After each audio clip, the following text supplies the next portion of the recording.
Okay, so it goes without saying, right, that I haven't exactly cracked the code and figured out for sure what deja vu is. If you're here for answers, then oh boy, you're totally in the wrong place. This video is just you and I sitting here, sharing a moment, pondering a big question, and shooting fantastical ideas at each other. Today, I'll be chiming in on the phenomenon of déjà vu. The experience of deja vu is by and large accounted as a real thing, as in you are perceiving what you are perceiving as that deja vu experience. You are experiencing a moment that you perceive as having already happened, even though it hasn't, and it carries a distinct feeling or an intuition of a glitch. Where we begin our disagreements is what deja vu is. Scientists consider it a neurological condition, something that can and pretty much does happen to any of us, but can happen more frequently and is triggered more frequently in those who suffer from diagnosed neurological conditions such as epilepsy and some mental illnesses.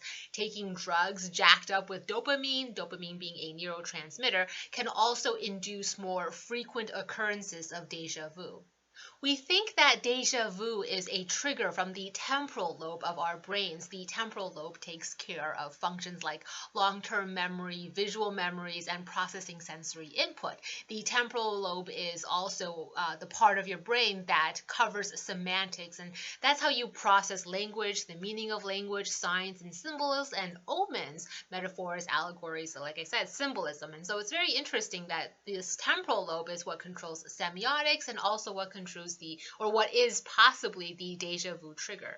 Semiotics, signs and symbols, allegory, intuition, deja vu trigger.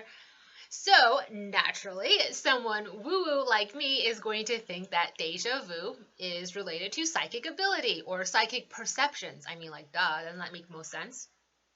I think if you had to, you can kind of map out your life path with a grid. And the main purpose for mapping your life over this grid is to measure parts of your life.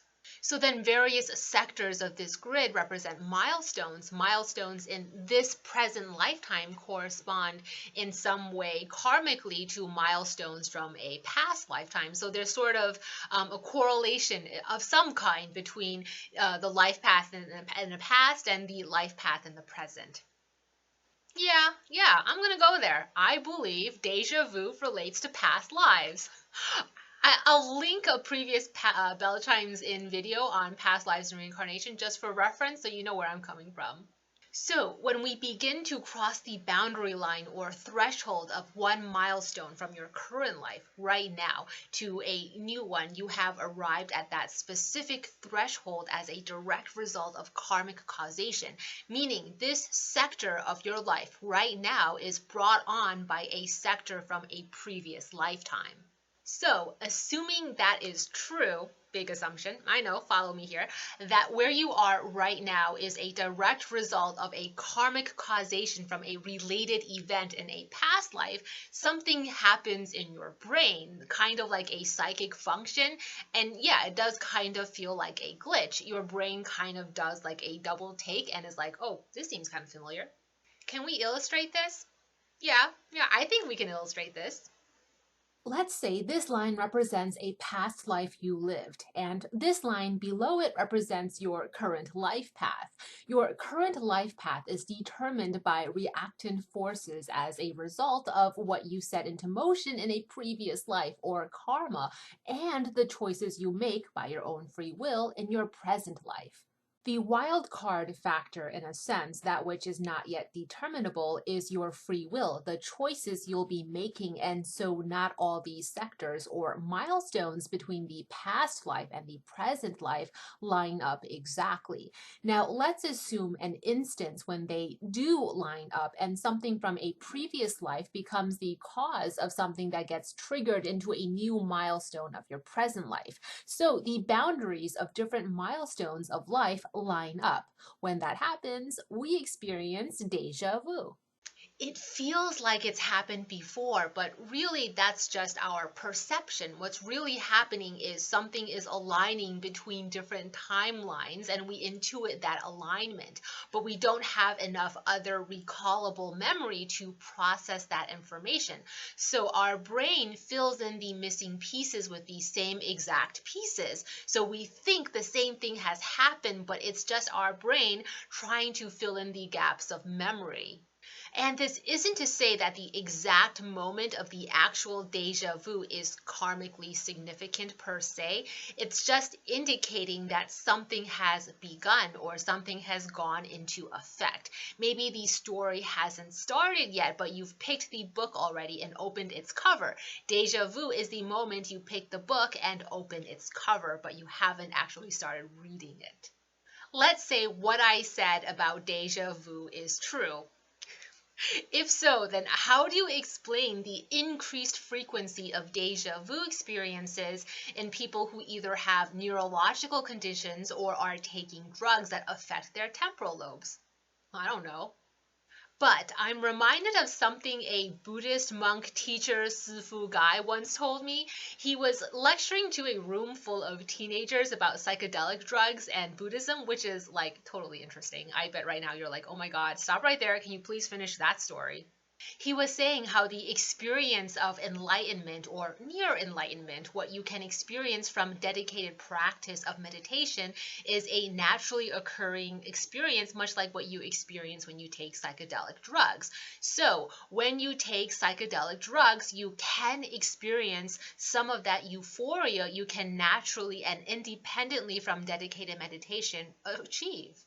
I just have to tell you as an aside, maybe master teacher Sifu monk guy should have like taken some adolescent education 101 courses before entering a room full of teenagers because his purpose of trying to get us to stay away from drugs and turn to meditation had like the total opposite effect.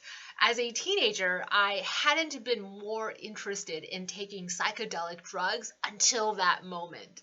Before then, I was like, no, no to drugs. Drugs are bad. I was like all straight lace. And after that moment, when the Sifu guy was like, oh yeah, yeah, you can take psychedelic drugs for a quick awakening, for a quick nirvana, I was like, oh my holy god, shit, I have to drop acid.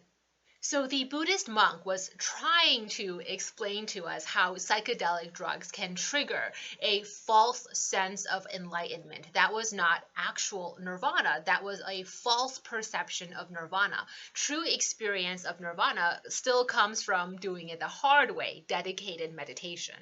The intention, I speculate, was hey, kids, say no to drugs because that's not real enlightenment. If you want real enlightenment, you have to meditate.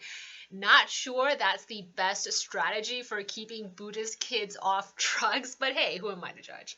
Here's why I bring up that story. Assuming what the Buddhist monk said was legit, then why can't that explanation also work for my deja vu hypothesis? So if you aren't medicated and you have an ordinary functioning temporal lobe, then deja vu experiences is exactly what I had said. But if you medicate or there's something off about your temporal lobes physiologically, then such a neurological condition can kind of create a false sense of deja vu. So there is, in fact, I say in fact because obviously this is still within the universe of my hypothesis, but in fact, naturally occurring deja vu is a real perception. Oh, I'm using such terrible language here. Whereas deja vu experience through medication or a dysfunctional temporal lobe would be the false perception of deja vu. It's sort of an not artificial, it's sort of this, trigger, a physiological trigger of the same part of the brain that would also trigger psychic functions. Again, I'm not saying it's like false, more like it's just a totally different situation. Kind of like real enlightenment from meditation versus false enlightenment from psychedelic drugs. The way the monk, Sifu, Buddhist guy explained it to me. Actually, honestly, here, I don't think what you experience when you take drugs is false enlightenment compared to so called alleged real enlightenment from meditation. I think it's just a different experience that seems to have certain resemblances based on our perceptions. Also, Anyone else wonder how a Buddhist monk from the distant mountains of Taiwan would even know what the hell psychedelic drugs are? How do you know what psychedelic drugs were? So I don't know if my little hypothesis for what deja vu actually is will hold up to your scrutiny. But here's what I do intuit, what I do want to take out of this, and what I feel pretty certain about. Deja vu is a glitch or trigger of our long term memory of our unconscious, but it's also a window of opportunity to recall something from a distant past. And if you are able to unpack what caused that deja vu moment, what that cause and effect narrative is between lives, then maybe you can make more meaningful choices in your present life going forward. I had this deja vu moment the other day. Nothing dramatic or really even that interesting. I was walking down a hallway in a building in a city I've never been to, wearing certain clothes, had a certain handbag, slung over my right shoulder, had on certain shoes, walking, and then it just kind of like hit me in that moment, deja vu. Like everything from the shoes and clothes, the color scheme in the hallway, like everything was, it happened already. Again, deja vu moment, even though I knew for sure that this for sure has never ever happened. That specifically described moment of deja vu, I would say not that spectacular or noteworthy, and yet it still did carry the weight of something significant. So I tell myself I'm going to pay attention.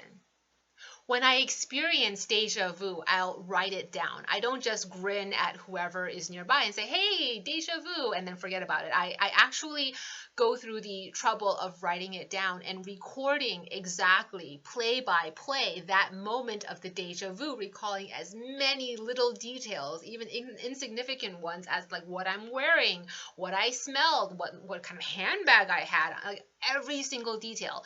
Then I sit and I stare at the facts for a really, really long time to try to process it. I put on my lawyer brain. It's the same thing. We are going to create the fact pattern and then stare at the fact pattern, at all the details, significant and insignificant, to figure out which ones are actually the significant ones. Because as any good lawyer will tell you, oftentimes it's the insignificant facts that wins your case. And so that's some lesson to take home when we're talking about deja vu and analyzing these fact patterns.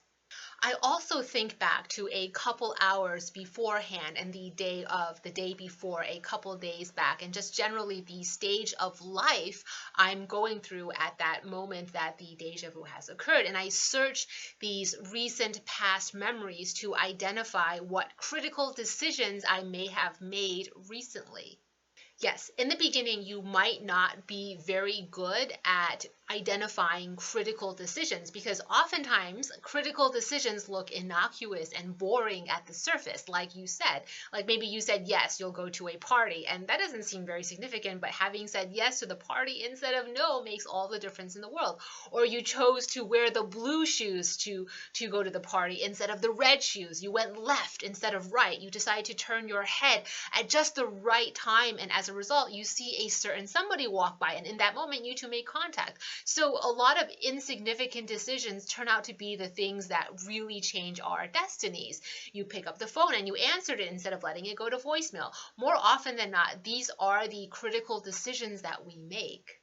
Also, after the deja vu moment, I try to be more attentive, more observant, and more intuitive about ongoings in my life.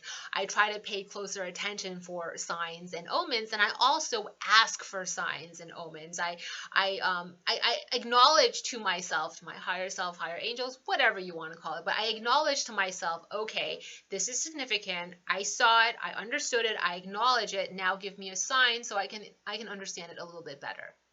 Okay, why do all this? What am I looking for?